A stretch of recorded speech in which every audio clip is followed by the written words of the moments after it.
आलात? मी आलोय भांडूपवरून. भांडूपवरनं का बरं? राज ठाकरेंसाठी एवढं लांबून? कट्टर मावळा आहे साहेबांचा, कट्टर मावळा. आणि हे जे साहेब आहेत ना, हे साहेब म्हणजे महाराष्ट्राचे भावी मुख्यमंत्री आहेत.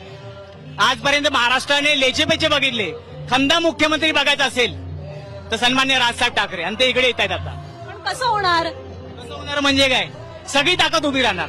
या महाराष्ट्राला जी अपेक्षित ताकद आहे ना, ती उभी राहणार. तीच विचारते कशी. तुम्ही जो मुद्दा म्हणताय तो मराठीचा मुद्दा आहे, बरोबर?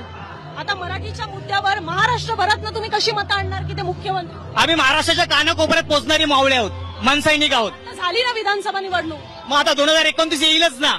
या विधानसभेला का नाही? कोणत्या विधानसभेला? 24. आम्ही आमच्या परीने जे प्रयत्न करायला पाहिजे आम्ही केलेले आहेत.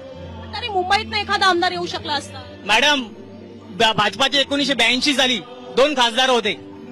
आज आहे ना सत्तेमध्ये, आम्ही पण तसेच आहोत. पण त्याच्यासाठी या महाराष्ट्रासाठी ऐका त्याच्यासाठी त्यांनी जी मेहनत घेतली, त्यांना संघाचं जे पाठबळ मिळालं, विचारधाराची दिसून आली. सगळं असेल. ही जी मंडळी आहेत ना, या साहेबांच्या विचारावरती एकनिष्ठ राहणारी मंडळी आहेत. आज एक जण आहे तो लाखाच्या बरोबर आहे.